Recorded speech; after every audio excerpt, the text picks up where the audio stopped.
Hey, we're back. Episode 5. Raymo and Momo show. Still rocking and rolling. Get this party started. Yes, we are. And it's March. It's a March Madness. It's a whole bunch of things going on right now. We got the full show of you, full topics and things to discuss. So let's get cracking. Let's do it. Crack it.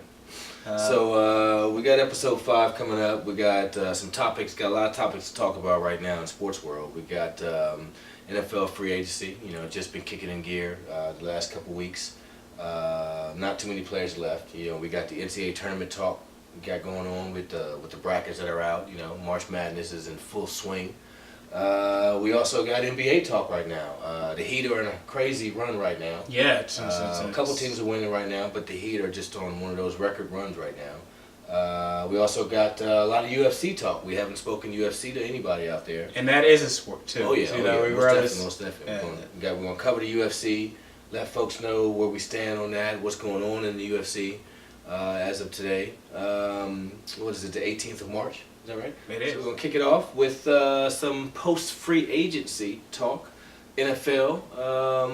Momo, what you got going on with your? We got a lot of movers and a lot of movings going on in the NFL. You got some winners out there. As expected, I believe that most people knew some of the. I think Seattle made the biggest splash by obtaining that wide receiver and also getting those defensive ends that pass rush. They had Clemens that went down. They got Cliff Averill, yes. Right. That was a great move. Yeah, and then the wide receiver bringing in Percy Harvin. Man. They made a smart move. They were picking somewhere between 22 and 25. You think the money may be too much for grabbing Harvin? I think right now that they want to win. They're there to that point. So I think they're built for the long haul, man. Yeah, they want to win now, but I think they are. They're going to be scary for a long time. Yeah, they are. And I'm a Washington fan, and they put our season to sleep this year. But they are a team to be reckoned with for the next several years. Even if they didn't make the move for Harvin, they would have. I believe that they would have gone after one of those pieces that they needed as far as wide receiver or the defensive standpoint. And their defense is already nasty itself. The front seven, their secondary. They just added more. Bullets to the arsenal. Oh yeah. What about the Broncos? The Broncos did well. Yeah, and the thing about it, when we did our free agenting thing before, I thought that Welker was going to be one of the guys that stayed. Welker, yeah. But if he did go, I believe that he was going to go to Denver because he just quarterback wise, he's what 31, 32. He wants to win now, and they needed that piece. I mean, think about Demaryius Thomas, Eric Decker. And now they have Peyton Manning, that can have that guy in the slot too as well. Yeah. I got the Chiefs that did well in free agency so far. We talked about the Seahawks, the Broncos, Tampa Bay.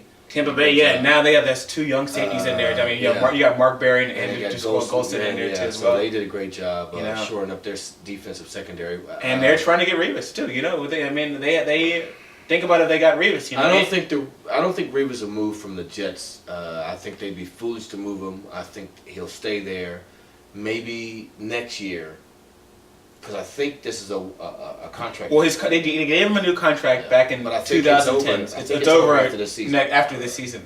But I mean, so he'll move. This is the second contract they've already given him. I'm a fan of Revis, but to the point it's. Okay, you're coming off an ACL injury, and the last time you held out when you won another contract, and you didn't perform that. I'm not saying not perform that well, but I mean you're a cornerback. You don't win games in a sense. But still, I still think his value being a shutdown corner in this league at $12 million a year. No, of course not. That's what he's looking for. We'll see what'll happen next year. With the market has been thinning out. We'll get to that, a little bit later when we talk about other free agency moves. But I think his worth will become very valid here in the next 12 months. Come next offseason. Depending on how he comes back from the injury. Even though the market will not exceed a certain number, it's not going to be 10, 12 million. If that's it, the guaranteed money is what's going to be. Maybe he'll get to 40 million guaranteed next year. Maybe he'll get that. Okay. But that's quarterback money. All So right. I don't think he'll get that. That's what I'm trying to say. I just don't think the market is going to allow for a cornerback to hold any team hostage. Especially if he's trying to go to a team like, I mean, there was topics with like, the 49ers trying to go with him. They're not going to put the money over there because even though they're those one piece away or those couple plays, they're not going to go all out. And you just don't pay that unless it's a quarterback for any position. Right. Yeah. Maybe you don't draft receiver, that high unless it's the receiver. right. Your Calvin Johnson is making crazy money over there in Detroit. But Mike Wallace just signed a pretty good deal. But it's the guaranteed money that you have to pay attention to. Right. Over the course of the 3 or 4 years, especially with Mike Wallace or anybody like that. How about your losers? You got any losers? Any teams that didn't do much in this free agency? I guess overall, I mean, I got to look at the NFC East. I mean, based on situations, both Giants lost some players. the Redskins and the Cowboys cap situation. They were kind of handcuffed, not able to especially go out. The Redskins. It's not necessarily losers in it, but they just weren't able to be perennial players. To go out and assess the needs to fix those holes. Right. And then the Eagles itself. I mean, they're going with. I mean, you got to think the expectations for them is maybe high from their fan base, but they're changing over from. They're having a brand new head coach, brand new defensive, and then they lost college head coach. Remember they had the best cornerback tandem, back in what was 2010 supposedly, and then all of these guys are gone. Yeah, they've got a new secondary. They've signed a couple of new corners. They've signed a safety. They've signed some players from the Giants. So I mean, they just signed people from the division. I mean, they signed 8-9 players. You're not high on it on what they're going to do with these player signings, but the reason why I'm not is because Michael Vick. I mean, and you can consider that part of the free agency. Yes, he signed a 1-year deal. Mm-hmm. I mean, it's kind of prove it to see if you can, and then to be able to see if you can be healthy. It's centered around the quarterback. Unless they strongly believe that Nick Foles is going to be able to run the system. Well, they brought Dennis Dixon in also. Momo, it's the Eagles. You can't tell right now. You kind of have to wait and see with Chip Kelly's system. What's he going to do? How is he going to adapt to the NFL? Preseason may be like it was for Steve Spurrier when he first came here, to Washington as a coach. He may throw everything at him in the preseason, because he's trying to quote unquote test his mettle, if you will. But as we all know, NFL teams don't let you know what's happening until games 5, 6, 7, and on. Yeah, but Philly's a tough place to be able to do that. I mean, they're rebuilding. So you're saying that as a Philly fan, they have to be able to accept that right now they're losing is going to happen. Yes. You don't expect Philly fans that you're going to be making one of those worst to first moves. It's not going to happen this year. I can't see it. The Redskins didn't make many moves, but they signed. They kept guys. The moves that they made was to keep the guys that they had. And think about it. They restructured for less money Santana Moss. And then brought a couple right tackles and just better. I mean, they had to go with what they kept. And then we said it last show. Their way is pretty much through the draft. Yeah, they got to improve through the draft. So there's not much they can do. They try to get Aqib Talib, but New England's offer was just a little bit too much that Washington could handle. Yeah. I think they probably will go after D'Angelo Hall again, though, if he doesn't sign with anybody else at a definite discount. Right. The Cowboys didn't do much. No, they didn't do much. Well, I mean, they kept their own as far as franchising Spencer, but their situation is also, I mean, they're a little far worse than us. Is that right? I would think so, just because they had to release a little bit more players than we had to. And the second thing is their issue is with the quarterback. Do they extend Tony Romo? Because if they do it, a lot of these things you got to think about. If you keep on restructuring these contracts, right. The money doesn't go away. You're just pushing it into further years, pushing it. So then when these players do get older, you're pushing older players' contracts into these years, and then you have to pay them. Right. So They got some big decisions. They have some big decisions what they have to make, and it all like I said, being Big D Dallas. Yeah, they got some big decisions. Right. Centers around the quarterback. So we got these this NCAA tournament talk, man. We got the March Madness kicking off in full swing. We got the brackets going on. I am at odds with the seeding. I do not believe Indiana over Miami deserve to be a 1 seed. That's my objection to the whole number 1 seed process right now. What do you think? Yeah, I would have to agree with it too. I think Miami played very good down the stretch. They won the ACC outright in the regular season. Yeah. Then they won the tournament. Right. It was the first time in 7 or 8 years that the ACC champion that did exactly that didn't get a number 1 seed, not named Duke or North Carolina, by the way. Right. So maybe that was it. I don't know. Yeah. Why? I really don't know what the answer to that. I don't know. Yeah.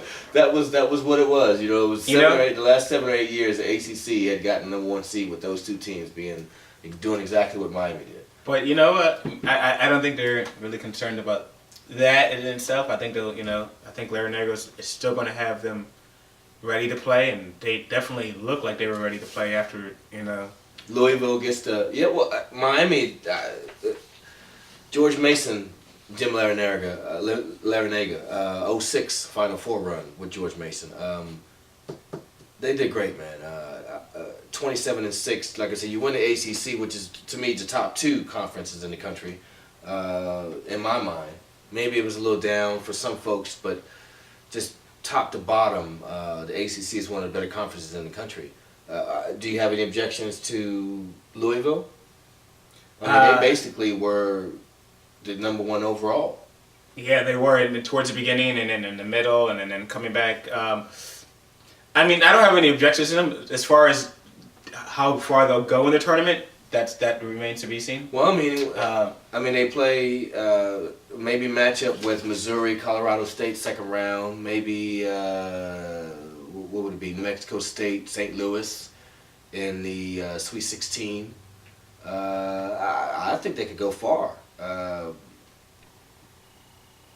The only team I think they could really lose against is Duke before they would get in the Midwest. I can't see how they would.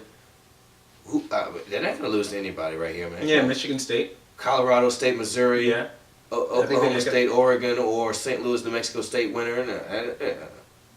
Memphis, 30-4, maybe not. But Middle Tennessee is pretty good. I don't know if you know who they are. Michigan State's pretty good. Yeah, I think Michigan State could. Creighton. I don't see any. Actually, the Midwest is the easiest division as I look. Easiest. That's in their favor. The fact that they're in the It's Midwest. the easiest bracket as I see it. The Midwest is the easiest one. Right. Duke and Louisville have the easiest chance to get to the Final Four. You can go ahead and write it down. One of those teams will be in. They will be in the Final 8. They're going to fight it out. So Gonzaga, what do you think? I did 31-2. Yeah, they deserve the number 1 seed. Yeah, they deserve to be there. They got they won enough games. They won down the stretch, man, and everybody got knocked off. Their team, I would say, at every player at every position is very well. They're pretty solid. They're very solid. They play. Got some juniors, got some seniors. They play a good system. They shoot a high percentage. Shoot free throws. They play good defense. They get good system up there. Right. So it's not just. It's not a fluke. No, they've been doing it for a long time. I think this is the 15th, 16th straight year they've been in the tournament. 15th for sure. Yeah. Gonzaga. And they're in the West. So. What about Kansas? You good with Kansas? I have Kansas winning the whole tournament. What? Yes.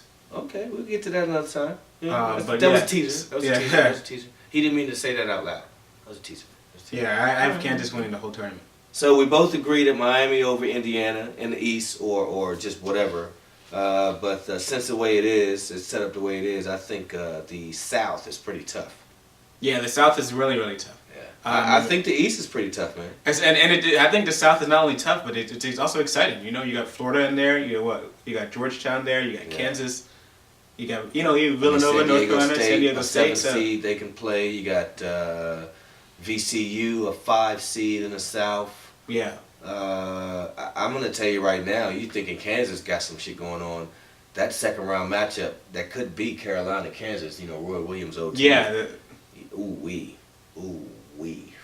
I'm just not sure about that one, man. That's gonna bust a lot of brackets right there. Wow. I may go ahead and say that. That was a teaser too. That was a teaser too. Right. We'll get to that another time. All right. Anyway. What about Kentucky? Kentucky didn't make it. No, national champion don't make the tournament. Whoa! And well, just how we said the last show, they couldn't afford any more losses. Yeah, they pretty much had to win their own conference to get in. You get all those good, highly recruited players come out of high school, and you can't. I guess the injury to Nerlens Noel, the highly touted big man, definitely affected him, man. I mean, it obviously affected him. I mean, they were not the same team without Noel down the stretch. Well, at least they'll be back next year. They'll get to the NIT. I think they'll get a 1 seat in NIT. I haven't got that bracket up yet, but maybe. So you believe that Kansas has the best chance will win? Is that I believe they'll win. Yes, I believe they'll win.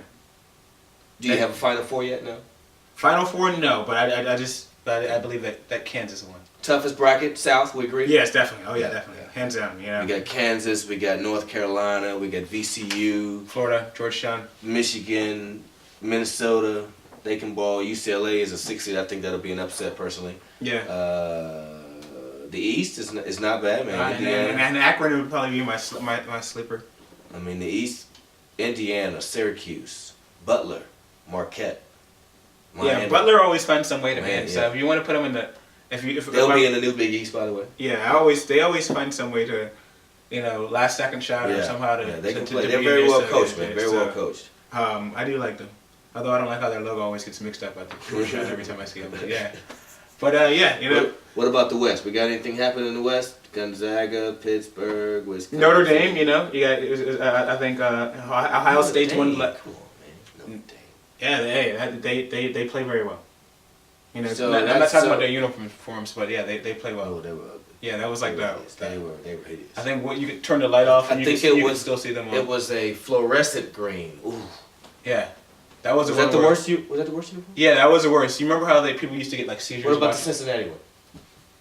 That was kind of like a mixture of like a Baylor uniform and I remember the old tiger pants that they used to have back in the day, like what they call the zebra stripe. Yeah. Well, the Notre Dame uniforms were the worst. Yeah. Oof. Please don't wear those again. God, they were harder than us. No, maybe that's how they win it. By blinding the other players.